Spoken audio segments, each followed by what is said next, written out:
Production and distribution of City Club forums on IdeaStream are made possible by the generous support of PNC, the Chautauqua Institution, the Cleveland Clinic, and the United Black Fund of Greater Cleveland, Incorporated.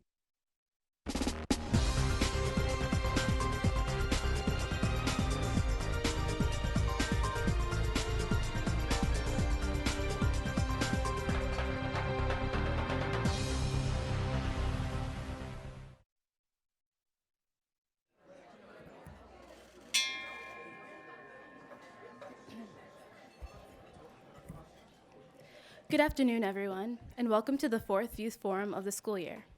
My name is Kennedy Smith, a junior at Hawkins School and a member of the City Club of Cleveland's Youth Forum Council. I am pleased to introduce today's forum, a conversation on the future of the workforce.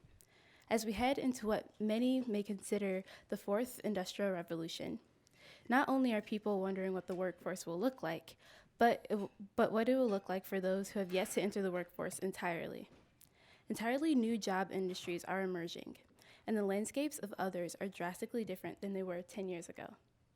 According to the Future of Jobs, Employment, Skills, and Workforce Strategy for the Fourth Industrial Revolution, published by the World Economic Forum, technological advancement means that a reduced number of workers with an entirely new set of tasks are needed.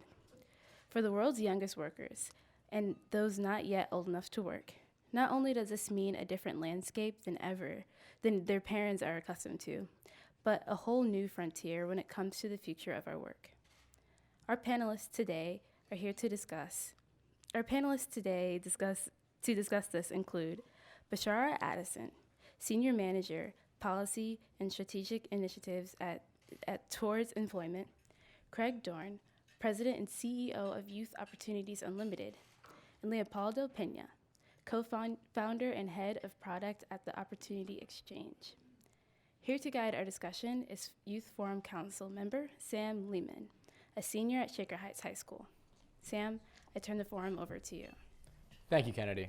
So I'm Sam Lehman, a senior at Shaker Heights High School, and welcome to the 4th Youth Forum of the year.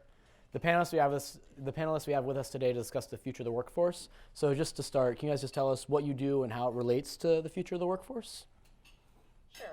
I'm Bashara Addison. I work for Towards Employment, and my primary role is to really focus on policy and special projects for the organization. The reason why that's important as we talk about the future of work is that we know, and one of the things we'll get into later is about the gig economy and how a lot of work has changed where individuals are contract workers, and there are policy implications for that. So if you're a contract worker, you may not have access to employer-sponsored benefits. And so as the future of work changes, we have to pay attention to the policy ecosystem that supports or hinders that, and that's part of my role at Towards Employment. Hi everyone, I'm Craig Dorn.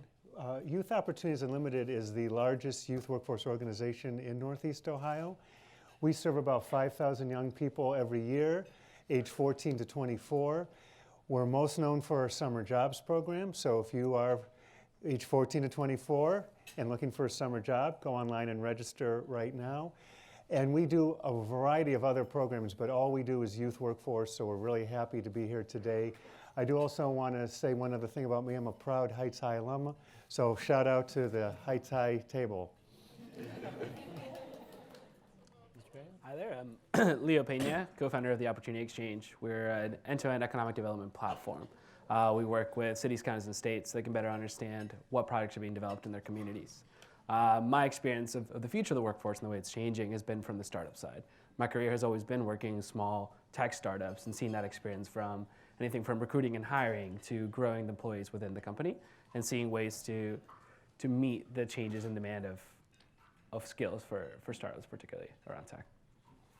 So how well, just to start off, so how well do you guys feel our current education system is preparing students for the workforce as it stands today and as it will change in the future? Sure. In general, the education system is not particularly equipped to prepare for the workforce, especially in the soft skill area. The HR community points to things like communication, collaboration, being good at persuasion, and these are things that may not be part of the education system. But there are some things in Cleveland that are really worth noting, particularly CMSD has been trying to address this for a number of years. And one thing they're doing very recently that's a very exciting opportunity to be much more proactive. So for many years, CMSD focused on social, emotional learning as something that they pay attention to. And about 4 months ago, kicked off a Career Pathways project. Everyone has heard about Say Yes, and that's a really exciting initiative.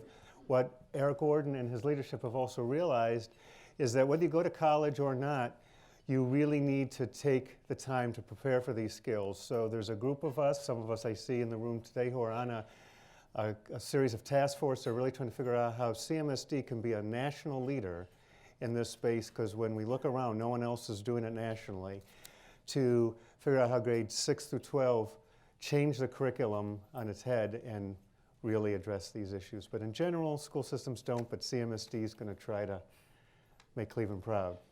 I think there's some interesting tensions. So we know that there's the kind of the basic foundation that you should get through the K-12 system.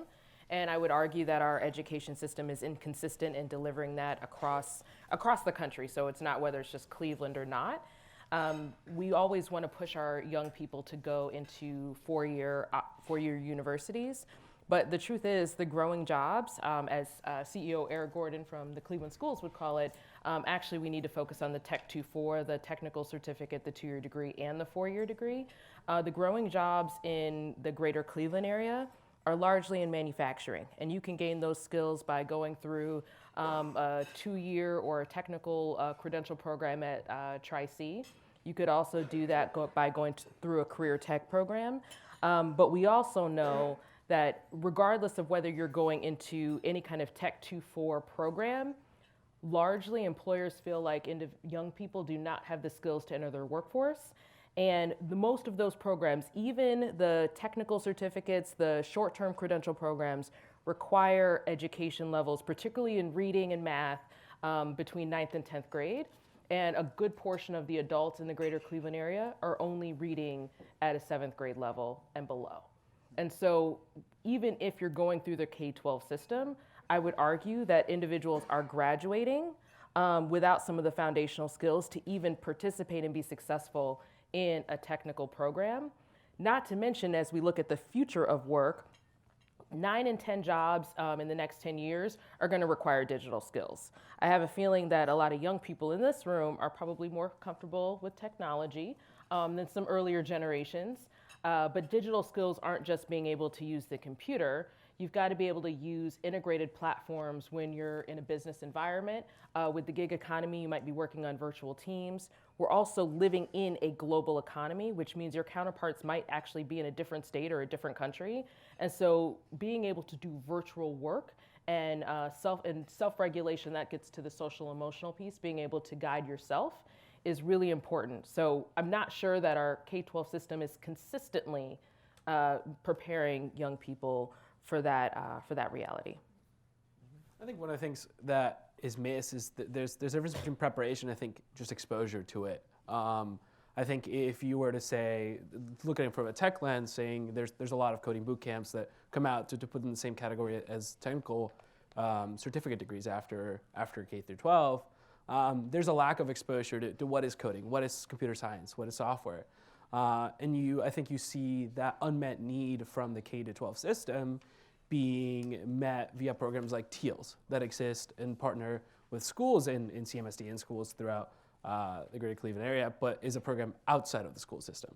And I think outside of learning fluency, I think the exposure to it allows for a better stepping stone into technical programs around particularly software. So I am obviously a high school student, and if I feel like my school wasn't doing enough to prepare me to be in the workforce afterwards, what could I do on my own, outside of school, inside of school, to make sure that I am prepared? I can kick us off. So one, Towards Employment, by the way, is a workforce development organization, and we work with individuals, adults 18 and over, which means we have some specialized programming for young adults 18 to 24, and we co-manage the Young Adult Resource Center with Youth Opportunities Unlimited. And so one is to connect to that Youth Resource Center and get connected to Ohio Means Jobs, because they will give you a ton of resources in professional development. They'll give you resources in terms of access to financing for which they call individual training accounts for certain technical careers in the greater Cleveland area. And it's really important. And one of the best practices that we use at Towards Employment is individual career mapping to help young people get exposed to careers in different interest areas. And then you want to be able to connect those individuals to internships, externships, co-ops, pre-apprenticeship programs, work experiences. And we find one of the most useful tools for the young adults that we work with is paid work experiences. I'd say a couple things. First, network, network, network. It's still true, whether we like it or not, but who you know matters. In fact, there's some research that shows that if you're from a higher economic strata, you're 12 times more likely to get opportunities because of that network. So what can you do to expand your network in addition to what Bashara already said? Be creative. Think about folks from school, your friends' parents, neighbors, church. Networking is a skill, so you'll need to get coached and mentored on how to do it and to practice, and try not to be shy and just reach out to people. People love to talk about themselves, so if you just ask someone to tell a little bit more about what they're doing and learn about it, that's one thing. The other, which sounds so simple, but is really important, is get any job right now. I was talking to a young lady at the Heights table who was getting ready to start a job at McDonald's and was saying, fast food. Most of us in this room started with a job. Our first job, our second job is definitely not our last job. Most of us probably had a job that we're, thank God, not in right now.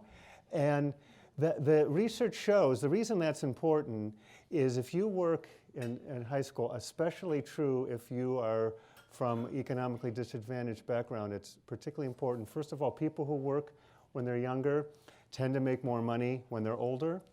And also when you're younger, it does, as long as you're not working too many hours, it is correlated to better grades, better attendance, higher graduation rates.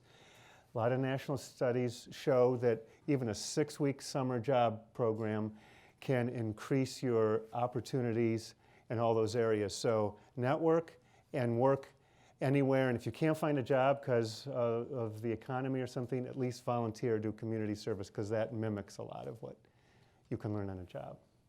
That's a great point. One of my first jobs was as a sandwich artist at Subway, and I can tell you I make amazing subs now. But besides my sandwich abilities, I think food service and things that show you exposure to so many different people and characters is important, particularly at a young age when you're starting to form to the point of those soft skills. That soft skill development happens very rapidly and almost out of necessity when working in an external facing role. Particularly in food service or even customer support. And I can tell you, when I went to college, dealing with different personalities was so easy after working a lunch rush shift. No, but it's a great joke, but it's very serious. I think in terms of development of those soft skills, I think experience there is what matters the most. I don't know that I saved any of those $6.50 an hour plus tips that I made, but the experience carried on. So that's one point. I think the other one, a little different from preparation in terms of skills, I think the career landscape is changing in a way where purpose-driven and mission-driven work is becoming more common, particularly those that are in late 20s, early 30s that will become the people hiring you when you're in the workplace or applying to jobs, care about your relationship to the mission of their work. So I'd recommend understand what you care about, understand what you're passionate about. There's so much more work that you deliver and you provide when you care about the work that you're doing. So outside of preparing to be able to do the work, prepare to find the job and the work that makes you passionate about it. So as we have new advancements, you could say, in the economy with things such as the gig economy and working for and so-called multi-hyphenates, like I do Uber and I do Airbnb and I do all these things. Or so how do you see that affecting students as they move into the workforce? A couple things. One, you want to make sure that you're a lifelong learner because things will continue to change. And to your last question, There's also a ton of free resources that you can take advantage of. When you think about the Cleveland Public Library, Felton Thomas always says it's the people's university. I don't go to the physical facility that often, but I do have a county public library card and a Cleveland Public Library card. And if you have your card number, you can log into a site called, for instance, Canopy, and look at a bunch of old documentaries for free. And so, one, take advantage of the free resources that are out there. I'm in a graduate program right now, and Khan Academy and I have become very good friends, basically reteaching myself algebra for economics. So I take advantage of what's out there, and I think that's really important as the workforce changes. You want to make sure that you're changing with it, which means you have to be a continuous learner. I would also say that there is going to be a real challenge in our community, and I have a feeling if you're already here, if you're particularly in this room, that means someone has identified you as a young person with potential. That's why they invited you to this forum. And there's going to be a point, particularly after you graduate, where the missed opportunities and the inequities that exist in our society truly become realized, because you cannot stay in a low-wage job working at McDonald's and actually be able to have a living wage in Northeast Ohio. A living wage in Northeast Ohio is about $17 an hour. So if you're making 10, just so you know, that's not a living wage. I'm not great at math, but it's not a living wage. So you want to make sure that that is just a first job and not your last job. And when we think about the opportunities that might be afforded to you, you might have access to scholarships, you might go on to a 4-year university, and what you're going to see oftentimes that happens in the workplace are wage gaps, and there's a growing wage gap between Black and white workers, both in Northeast Ohio and nationally. And what you'll also see is that as you rise in your company, there's going to be fewer people that are different from you. And so keeping that in mind, and you're all growing into be potential leaders, that's not a good thing. And so we have to fight against that, but you're at a point in your life right now where if you know that's happening right now, be aware of it, be cognizant, and if you're in a leadership role, one day try and change it. So I want to just piggyback on two things that Bashar said. One is that a lot of the jobs, almost any job is going to require getting some education after you graduate. So make sure you graduate high school, but don't think that's going to be the end. Now, interestingly, over half the jobs in the United States and in Ohio and in Northeast Ohio require advanced degree or some advanced certification, but do not require a 4-year degree. So there are jobs, some are really well known, like registered nurse. Some are jobs, it was already mentioned, manufacturing. There's 3,000 openings in manufacturing right now. Many of them do pay a living wage. Most of the really good ones, though, require some advanced degree. So be prepared, as both of my fellow panelists have said, to pursue some advanced degree and be open to, there's so many jobs out there that you've never heard of. Most of the jobs, or many of the jobs that are going to be developed in the next 20 years, we don't even know what they exist. We talk a lot about AI. 20 years ago or so, no one even knew what that was. So we don't even know what the jobs are going to be, so be ready to be very nimble. So all the things we've talked about, developing your skills, especially your soft skills, and be ready to be nimble, because the job, many of you will be working a job at some point in your career that doesn't even exist right now. Yeah, I think the importance of learning how to learn. There's a lot of things you can learn, but the importance of knowing how to pick something new, learn what the basics are, and understand it with fluency, I think is almost more important than learning some more specialized fields, right? The reason I say that, working at a startup, for example, is a great example. And as we have smaller companies doing more work, because that is one of the changing facets of the workplace. The ability to be nimble, as you mentioned, it comes from, I think, that ability to say, how am I going to learn how to do this completely unrelated thing and do it well in a way that produces results? I think that's one of the more important aspects to continue to think about. Being a lifelong learner, not just being able to pick up anything and say, oh, that's interesting, but understand how to apply it and place it in the work that you do. So how do you guys feel these changes in the workplace will affect upward mobility for people as they graduate from high school?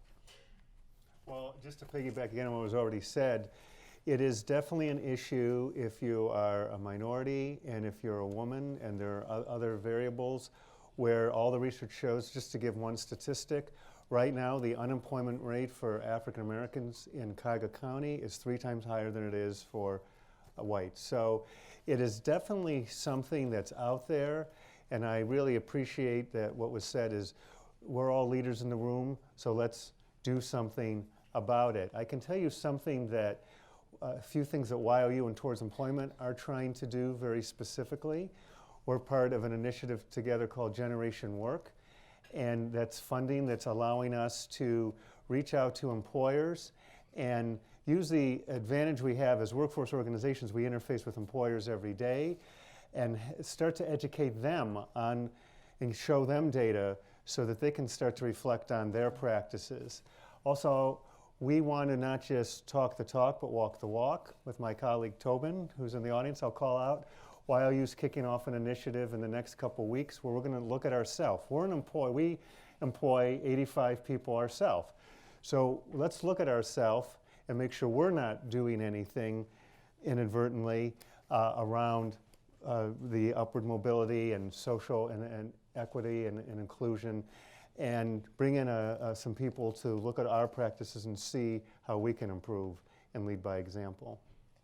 And Towards Employment, as a partner in this work with YOU, we're doing something similar where we've brought in, we actually have some of the same consultants to really help us look at our organizational and board practices. We also, in 2018, had an organizational goal that 100% of our staff would go through racial equity training, which we came close to meeting. And it was a racial equity training that is still going on, which is living with Cleveland Neighborhood Progress in the Third Space Action Lab. It's a 2-day racial equity training. I'm a firm believer, and as well as organizationally, we believe that you really have to understand your history before you can move forward to really understand the root causes of why we have some of the challenges we have today. And so when you think about how you walk the talk, we have to make sure that our organizations are doing the work that we're going to ask other employers to do. And then when it comes to social mobility, once we've practiced it internally, we can talk to employers about here are some of the practices you might need to change to be able to create advancement opportunities for individuals of color and young people. So whenever you're part of a subpopulation, whether it's your young, your gender, or your race, every group needs some customized support to move ahead. I think there's a few aspects to it. At least the way I view it, I think around employment and hiring and culture practices are important. So for us, we're a pretty small company. We're a majority people of color company. And for that, it's been a lot of very active hiring and very active recruiting. How to be conscientious about where you reach out to hire new roles has been a big part of it, right? Your networks reflect who you are mostly, and you have to be very aware of that and those implicit biases throughout the entirety of the recruiting process, not just the interview process.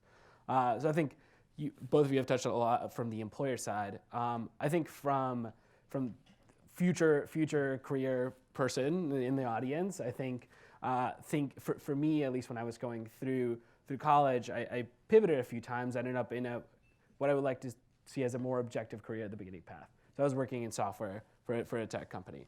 And I think looking for places where you can separate who you are from your work and show the objectiveness of the value you're delivering is important. The reason I say that's one way to combat a lot of the biases that come from people judging the work that you're doing or the applications that you're submitting. So focus on, here are proven experiences that I had. Here's the impact that I had in this job or this internship when applying, is one way to look at it, to try to help reduce the bias that everyone has when reviewing resumes, when reviewing applications, and when interviewing candidates. So to kind of advise when you're sitting in a room on the other side of the table interviewing. But as a company, there's always more that we can do. A lot of it is understanding our shortcomings and addressing those, particularly people that are not in the same room as us. So that's very important. So what are areas you feel that already maybe have too many people into it, areas that are kind of oversaturated in the market perhaps? Oversaturated. In regards to how we're preparing people to work in regards So it's for work. interesting, when you share this question in advance, did a little research because don't know the answer off the top of my head. The gut instinct I had was lawyer, and that's what the research shows. So if you just think about the economy, is there really a need to keep generating a lot more legal professionals because the need is fairly static and stable. So that is one now that doesn't mean don't major in political science or get a law degree because there's a lot of other things you can do with that. But in terms of actually a saturated law, there's two others that came out. These are not going to be surprising. Arts and fashion type of degrees. And again, there's not a lot of fashion jobs out there, especially outside of New York City. And then my personal favorite is my own major, psychology. So again, it worked out. Again, it doesn't mean you don't necessarily have to major in this, as long as you don't think you're going to necessarily go into it, because there's not necessarily a huge need for more psychologists. Not a bad thing to major if you like the field and willing to go into something else like nonprofit, but in terms of the actual field, those are some that come to mind.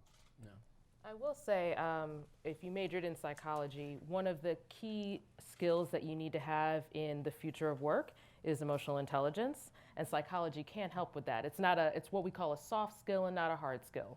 I can also tell you what's not saturated. We have a huge skills gap in IT and manufacturing. Those are the growing sectors in this region. They are undersaturated now, and they are also projected to have more jobs. Now, one of the challenges, you'll see that automation, this is what you'll see in the news, automation is potentially, eliminating jobs. It is eliminating certain kinds of jobs. Those jobs are going to change, and new jobs are going to be created. And those jobs will additional digital skills. But IT is definitely those are some hard skills, particularly in computer science, data science, software architects, cybersecurity. These are the jobs that we have unfilled now and will continue to grow, both in Northeast Ohio and around the country. And so if you're looking for a market that is in need of individuals, those are two industries that are definitely in need of workers. And those are also industries that have, I would say, living wage employment. The problem in manufacturing is there's often a cap. And so this is something the danger workforce professionals like ourselves have to think through is if we push individuals into a particular industry, are we potentially capping their earning potential? So that's something we have to be aware of. But on the surface, those are living wage jobs. And then I would also say growing occupations in healthcare and in education. I don't know if you've noticed, but we have a ton of universities around here. And in healthcare, we're always going to have sick people for the rest of time. And so hospitals will always be a growing industry. Those are also fields that are going to have to upskill as it relate to digital needs. And there's a couple of reports. The National Skills Coalition does a really good job of saying, we know that most of the healthcare professionals and even manufacturing workers do not have the digital skills as those particular job functions change. So the job's not going away, but it will change, and you could be locked out of those industries if you are not taking the time to upskill or reskill. So I would say those are the industries you might want to focus on. And then the last one that's growing in Northeast Ohio are the retail service sector jobs. They tend to be lower paying. And so being cognizant of, in terms of policy, how do we make sure that we value all work? Because those jobs aren't going away either, but right now they don't pay a living wage. Yeah, I think all the stats are covered from the other two panelists, but a few points that I will make. I think there needs to be a clear distinction between what you study and what your career is. I think it's as you choose what you major in, realize that might have nothing to do with what you do afterwards. What's important is that you learn how to think critically and learn. So that's one point. And the other, I can't stress how undersaturated software and hiring is as I struggle to hire someone. But I think more importantly around tech is tech exposure. You don't have to be fluent, but understand it, right? Even healthcare. My doctor puts in his notes electronically, and my physical therapist puts her notes electronically, and I see it on an app. Like being able to understand and interface with devices and knowing that they're always going to be more and more integrated with the work that you do, regardless of what the work is very important. afternoon, everyone. My name is Peyton Wood, and I'm a senior at Andrews Osborne Academy and a member of the Youth Forum Council. You've been listening to a forum on the future of the workplace with our panelists, Bashara Addison, Senior Manager of Policy and Strategic Initiatives at Towards Employment, Craig Dorn, President and CEO of Youth Opportunities Unlimited, and Leopoldo Pena, co-founder and head of product at the Opportunity Exchange, as well as our moderator, Sam Lehman, a senior at Shaker Heights High School, and a member of the Youth Forum Council. Now begins the second half of the forum, which is driven by questions from you, the audience. If you have a question, simply raise your hand and one of our mic holders will come over to you. Please keep your question brief, to the point, and an actual question. If you're watching from home on our live stream, you may post a question on Twitter and tag @CityClubYouth, and we'll ask questions from there as time allows. Holding the microphones today are Youth Forum Council members Grace Hansen and Aya Aldasari. Thank you for your attention so far today. Let's hear the first audience question.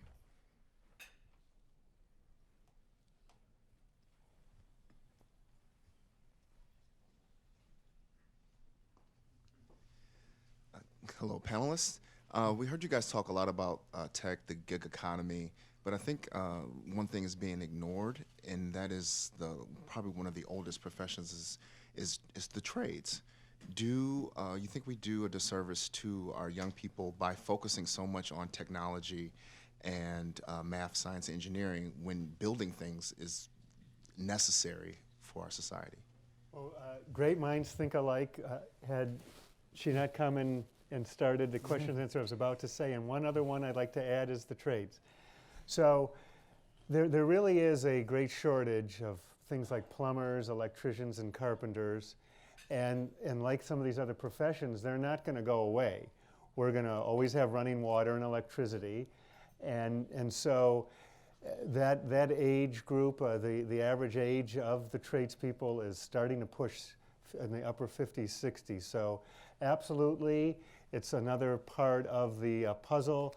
That's again why, going back to one of my first comments, as Eric Gordon and CMSD think about approaching exposure to careers, and a lot of what you've said about just be ready to learn and be very open to a variety of opportunities, but the trades should definitely be in the mix. Absolutely, and I apologize for not mentioning that. That's a growing industry in this region, and we do have a retirement issue where we have not enough people going into the field and lots of people exiting the field. I would also say that there's a number of groups in the greater Cleveland area that are thinking about pre-apprenticeship and apprenticeship programs. And so that is a track that not only needs career exposure, but there are some tools that we can help prepare young people for those jobs. The great thing about pre-apprenticeship and apprenticeship programs, it means that you're likely to enter a union, and you know that there's going to be strong wages and strong benefits. Yeah, I think when I was going through the process of deciding what I wanted to do and what I wanted to study, I think regarding trades, I had no idea how much a plumber makes, how much an electrician makes. Do you in the audience know? I think that's important if you look at some of the investment that goes into college. That's something to consider, right? I'm still paying off student loans, right? Am I doing the math, and would I be happier doing something with my hands? Because I love working with my hands, right? And now I fill it in my free time. So that's something to think about. Do the math on how much that costs, how much that pays, and how much you're going to invest in college. My question is whether the panelists see any specific policy initiatives at the federal or state level that would support the future workforce, and not to hit a third rail issue, but as an example, free college education. This policy? Yes, so I think at the federal level, there's a lot of energy around thinking about the future of work. Probably not this year, not gonna see a lot of movement this year, but in the coming years, I think both sides of the aisle understand that that's important, and there's a number of policy proposals that look at the future of work, incentivizing employers to create work-based learning opportunities so that you're translating knowledge from a more senior workforce to a younger workforce, so as they retire, you've been able to build up your incumbent workforce. I think there's some policy proposals that are really thinking through the future of infrastructure. And this is where, trades comes into play. Infrastructure, we have a failing infrastructure across the country, FYI. And so we will need people in the trades to help to address these things. And there's going to be technological advances where your skills in the trades will still have to be, or the training in the trades is going to have to adjust for the new tools that will be involved in your trade career. So I think there's definitely some interest. In the state of Ohio, John Husted, who oversees the Office of Workforce Transformation, has done a lot of that. He's thinking about a program called Tech Cred, which is really subsidizing employers to help make sure that their incumbent workforce can access credentials. I think that's one approach that you can take of many. I would argue to really prepare individuals, we need to, A, build up our basic infrastructure around broadband access, because the Internet of Things that is going to be almost a basic, it's going to become or is already a basic need. And as we do that, making sure that individuals have access to academic remediation so that they can participate in some of the programming. And then I would argue that, and this is a funding question, a political will and a funding question, universities and colleges need to rethink their programming and adjust learning styles for different kinds of learners and embed new curriculum to prepare people for the future of work. And all of that would have to be addressed at the federal level through the Higher Education Act, which has not yet been reauthorized, and also at the state level as it relates to how we actually go about financing it. I mean, I just add a couple other things. This is truly Bashar's expertise, but one thing that's nice about workforce is it does tend to be something both sides of the aisle support. There are, as it was mentioned at the state level, some interesting initiatives around micro-credentials. And then one other I just call out because it's our own senator is Senator Portman has for a number of years been trying to get through Congress something called the Jobs Act, which would allow the use of Pell Grant money for some of these other kinds of shorter-term training. And so there's a couple other examples. And that Jobs Act also has bipartisan support. So Senator Sherrod Brown has signed on to it, and a number of congressional representatives from Ohio, both Republican and Democrat, have signed on to that bill as well.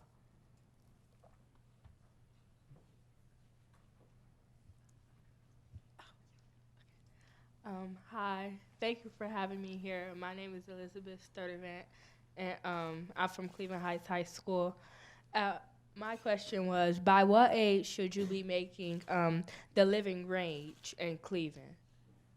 And other than the retail, what else should be the focus on that? So I can tell you right now that right now, young people age 18 to 29 in the Cleveland metro area are earning about 59% of the wages of a typical worker. So the average wage for that age range, so the one you're getting ready to walk into, it's about $11.13 an hour, compared with $18.78 for all workers aged 15 to 64. So there's definitely a earnings gap between young people 18 to 29 versus other workers in the industry. I wouldn't say that there's an age where you should be getting a particular earning. I think this is something that our panelists have alluded to. You've got to figure out what you're interested in and what you love, and then chart a path to be able to get there. I work in the nonprofit sector. I didn't start off making what I do now, but I had to work my way up. I also found lots of people who are willing to support me, some of whom are in this room, including my dad, always helps me out. So it's thinking through who your support systems are. I think the Cleveland School District is actively working to build up some formal support systems for young people that don't have those systems in place already. So thinking about College Now would be one. Connections to Youth Opportunities Unlimited would be another. So I don't know if there's a particular age, because I'm not totally answering your question here, but you do want to get to a point where you're spending your time doing work that plays to your purpose and your passion, which means your education and the types of things you're involved in should follow that. And I find that if you do that really well, things are going to work themselves out, but it means that you have to be proactive and take initiative.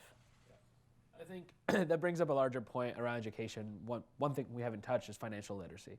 And I think to understand it's okay if ages 15 through 35, I'm not making the living wage, like I'm making below the living wage, but I understand how much I'm saving, I understand how much I'm spending, and I understand how much I could make and what I need.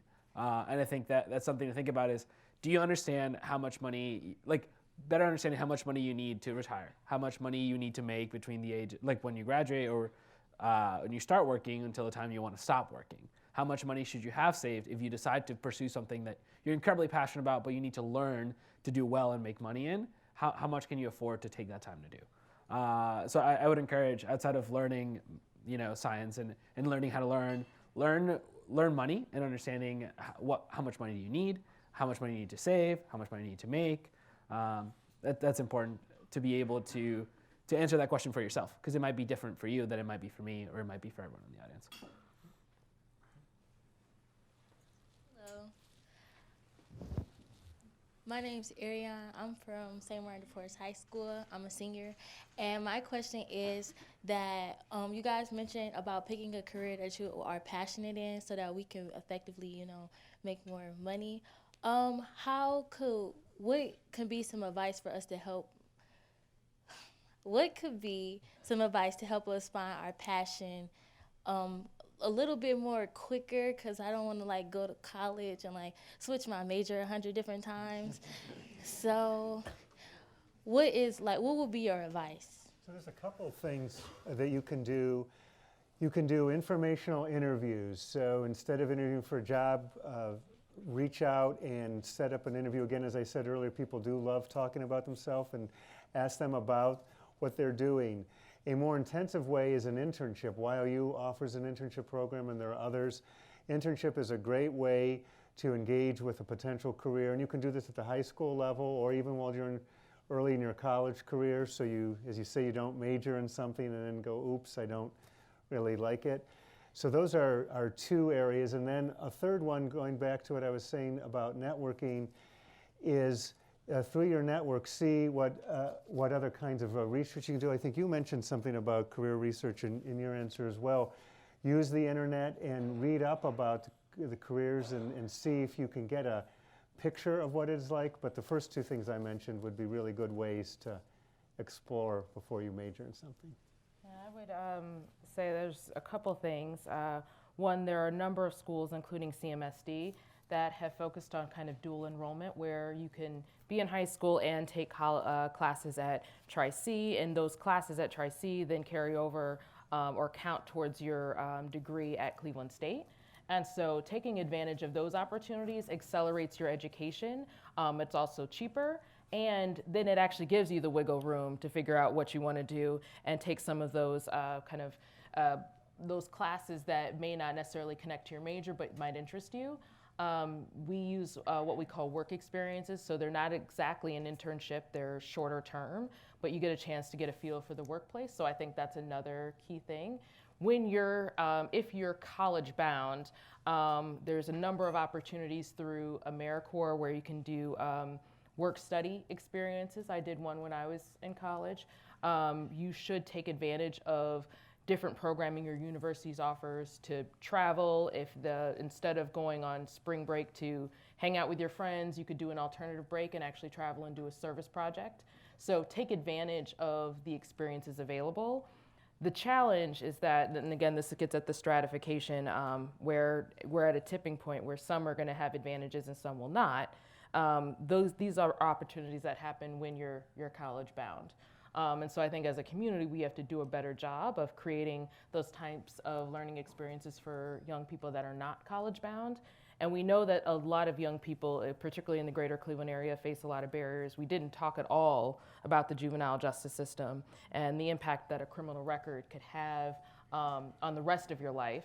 But there's a number of ways that we create barriers.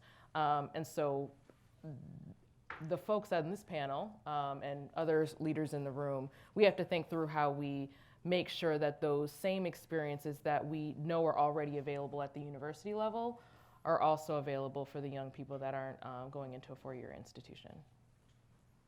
Yeah, I think most of my advice is around being at a four-year institution. I think I worked most of the entirety of college out of necessity, not necessarily out of exploration. But that is one way to do it. You have 8 semesters. Pick a new on-campus job every semester that has skills that apply to a job. I did survey research and I cold called people and made me realize I don't want to do sales or cold calling sales. And like trying to find ways where some of the small skills in those jobs apply to greater careers. Hi, my name is Aaliyah Oatman from Heights High. Yeah, okay. Cleveland Heights High School. And my question is, do you think it's good to invest in stocks as a high schooler? For example, like Apple stocks starting at $315 a share. I'm going to jump in on that. It's funny because on my walk over, I was looking at Twitter, and one of the first things that popped up was my daughter has college is going to cost $200,000. Do the math, put that $200,000 in average returns on the stock market over 40 years. You can coast on that. You don't have to do anything. So from if you have access to that, maybe consider doing that. If you don't have access to it, but you also don't have $300, you might have 5, you might have 10, you might have 15, and invest in stocks that are priced at much lower, and not out of need of you're going to make $100,000, but understanding what those financial instruments are, understanding what people do to save and grow their net worth in modes for retirement, right? Most likely, I'm not going to retire off the stocks that I put in there, but I advise anyone that's graduating college or before that, even as soon as you're able to legally do it, put some money in it. Just having money in it makes you invested in it, and it literally and figuratively, and it gives you an understanding into how these things work.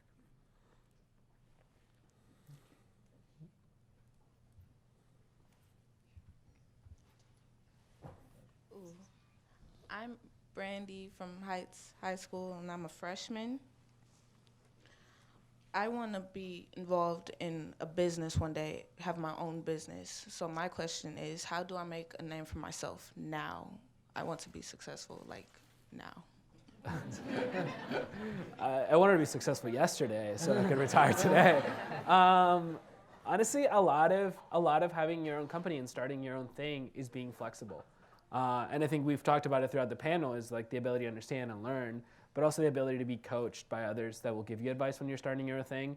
And more importantly, around flexibility is understanding that it's okay to fail, that it's okay for people to say no to you, they're not going to buy whatever you're selling, that they're never going to do it, and stop calling me, why are you calling me? But honestly, I think a lot of it is figure out what you really want to do. There's a lot of hardships and a lot of difficulties with building your own thing. And if you're not invested and if you don't care about what you're building, you will give up. And the second is understand that you're going to fail a ton. Last company I was at, I was the second person there. We grew to 70-something people. And then one day it didn't exist and I wasn't there and none of the other 70 people were there. And understanding that sometimes you fail and that's okay. Understand why you failed, learn from it, and try again. Name for yourself today, just find something that people will buy. It doesn't matter, not that 100 people will like, find something that 10 people will love, right? And those people will follow you and you can sell it to them. And then maybe they'll tell another 10 people and you can do that again. But try. I would say it's not unusual. I went to Shaker Heights High School, and there's a set of brothers, and they're 2 young men that are sons of one of my good friends, and they created a soap making business called Bruise Brothers. And they are, all of their free time pretty much goes to going to all the festivals, selling their soap, and they actually have a really great business and they've gotten a lot of attention. So part of it is, one of the reasons why they're successful is they have really good branding. So branding is one, making sure that you have, figuring out what your signature brand is, making sure that you have a solid product, which means you're gonna have to test your product before you actually put it to the market. Sounds like you might wanna be involved in a youth entrepreneurship program. I don't know if YOU still has, does YOU still have yours? We sort of kind of do. So I used to be a coach for that. Okay. I used to volunteer there, and I would also say the NAACP in Greater Cleveland has done some work around financial literacy for young people. So I would take advantage of those kinds of programs, and then also understand the landscape. So the president of the NAACP now is also the executive director of ECDI Northern, which is a microloan organization. And so tapping into what organizations in the region actually have resources for small business owners. So before you are successful today, you actually have to know the ecosystem, and those are some good places to start. My name is Chanel, and I don't remember who said something about the current, or I'm 32 years old. So more than likely, I'll be in a position to hire some of the people who are in this room now, some of the youth. So of course, this is a youth forum, but I wonder if there's any focus or any organizations out there that are thinking of the 25 to 40-year-old worker in the workforce right now that may not have gotten the soft skills and the technology skills that the youth today are getting. And if not, do you foresee that becoming an issue in the future of workforce with these young people who are coming in with those skills, potentially working for people who may not have those skills? I was, go ahead. I mean, I'd say that's my age range. I think there are programs available, but not at scale. So I'm thinking of the Cleveland Foundation has the Cleveland Public Service Fellows, where you can get some, I would say, high-level work experience, and I find that those young people end up, those opportunities translate into real jobs for them. The Cleveland Leadership Center has a number of programs. The Neighborhood Leadership Institute has some leadership development programs. So in terms of soft skills, I think those programs exist, but probably not large enough to serve all of the individuals who might benefit from it. So that would be one. In terms of the technical skills, I mean, I still have some technical skills that I'm just like, I really hope nobody asks me to do anything like that. So I would say there's probably some online free programming. So when I think about MIT has some free courses that you can take advantage of, going to the Cleveland Public Library, there might even be a situation where I have to enroll in Tri-C and actually take some academic remediation. So I think part of it, unfortunately, for our contingent, if we're noticing that there's a skill gap that's going to get in the way of us either supervising some of these young people or some of these young people replacing us, I think we just kind of have to take initiative, know what our gap is, and see what's out there to be able to support it and then make time for it. That's not a great answer, but I feel like we're a bit of a lost generation, and there's a lot of attention on kind of the older millennials, but there was infrastructure that there were some missteps in our evolution, and I'm not sure there's a will to correct that at the moment. Yeah. One last comment. It's cyclical and it happens now. Think about people that are that difference above, and think about whether there's technical gaps there, right? I think there always will be more exposure to people that are younger to new cutting edge tech, and that's okay to feel. It's okay to feel comfortable that people coming in that are 10 years younger than you might know more about new tech. Just knowing that it exists is more important than being able to do it proficiently. Can you speak briefly to the additional barriers related to passing the drug test and or transportation? Sure. So first with the drug test, it's very interesting what's happening in our country, because in some ways, since a lot of states, marijuana is becoming legal, but the reality of it is that many companies will just eliminate you, no matter how qualified you are, if you do not pass a drug test. So the short answer advice is don't do drugs, especially before you get ready to apply for a job. So that's one barrier. With transportation, this is a really interesting issue we haven't talked about. It's one of the biggest issues in Northeast Ohio. So we've talked about skills gap. There are thousands of unfilled jobs. And why are they not filled? Well, one of the reasons is a lot of them are in Solon, Beechwood, Strongsville, Westlake, and a lot of the people who need jobs are in Cleveland and in some of the inner ring suburbs. And if you do not have a car, there's just no good way to get there. Because even if there's public transportation, if the job has a different shift, or if you have some kind of one day you have a child care issue, transportation is a huge issue. I believe there's been City Club forums just on that particular issue. So I'd say that it's out there, and it's something we in our profession grapple with every day. Yeah, it's a job access issue. It's not going away because the infrastructure to build up rail is very expensive, and the state funding allocated to address those kinds of issues just isn't there. It's just that it's not politically popular at the moment. In terms of busing, whether you're concentrating routes or shortening routes, I mean, it's a very difficult and complex system to manage. And we haven't gotten it quite right, not because there aren't good intentions, but we haven't gotten it quite right, and it has a cost. And so that means you have to have ridership. And so it's kind of like a dog chasing its tail. What do you address first? Do you increase ridership for a system that isn't really serving the ridership well? Or do you fix the system and hope that the ridership follows?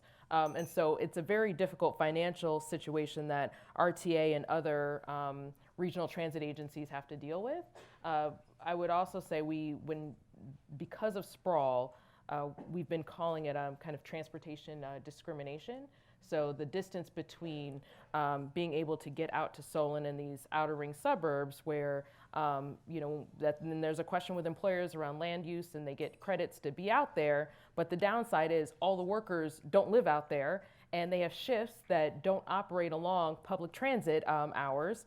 And then we have basically a job access issue. I think there are a number of leaders, the Fund for Economic Future and NOACA being two of them, that are really trying to think through this issue, but we definitely don't have an answer or a solution yet. And I think you had one other point. It was transportation, there was one other. Drugs. So as it relates to drugs, I mean, I think people have seen that in the city of Cleveland, we've decriminalized marijuana, and a number of other municipalities have done the same, and more are doing it. The challenge in some industries, particularly industries like manufacturing, I think we can challenge those employers that they need to be more lenient.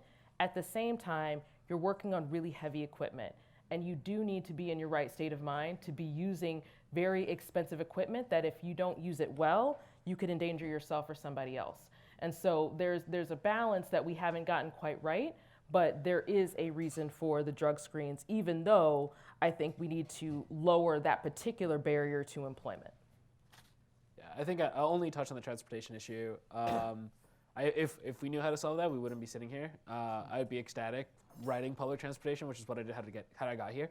I will say that there's an increasing number of jobs that don't require you to be there, right? And I think that's something we need to acknowledge, that telecommuting is a thing, right? And like the presence of you in the workplace is an antiquated concept and sometimes a showing of poor management where you need people's presence to determine their worth or the work that they're producing, and not necessarily the work that they're delivering.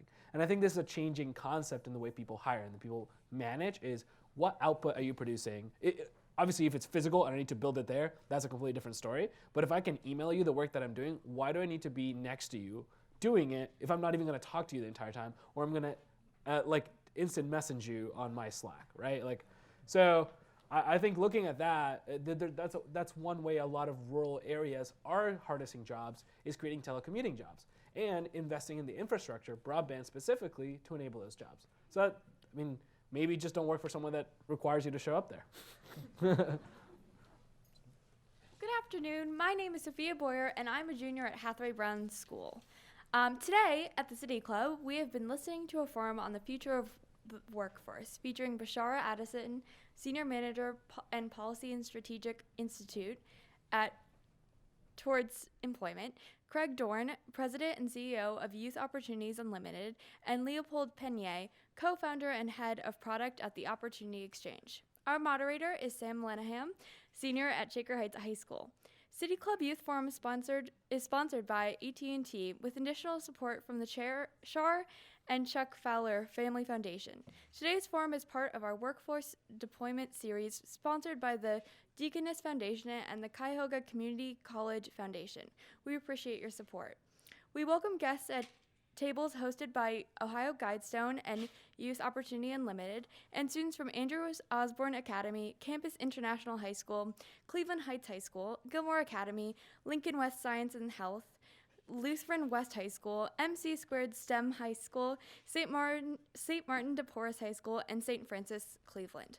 Support for student participation in City Club forums also comes from the William N. West Foundation, with additional support from donors who are listed in today's program. We are happy to have you all here.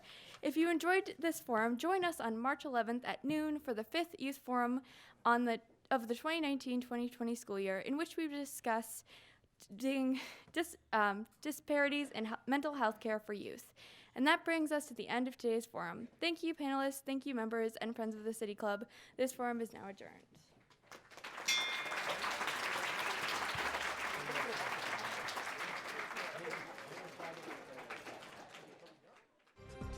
For information on upcoming speakers or for podcasts of the City Club, go to cityclub.org.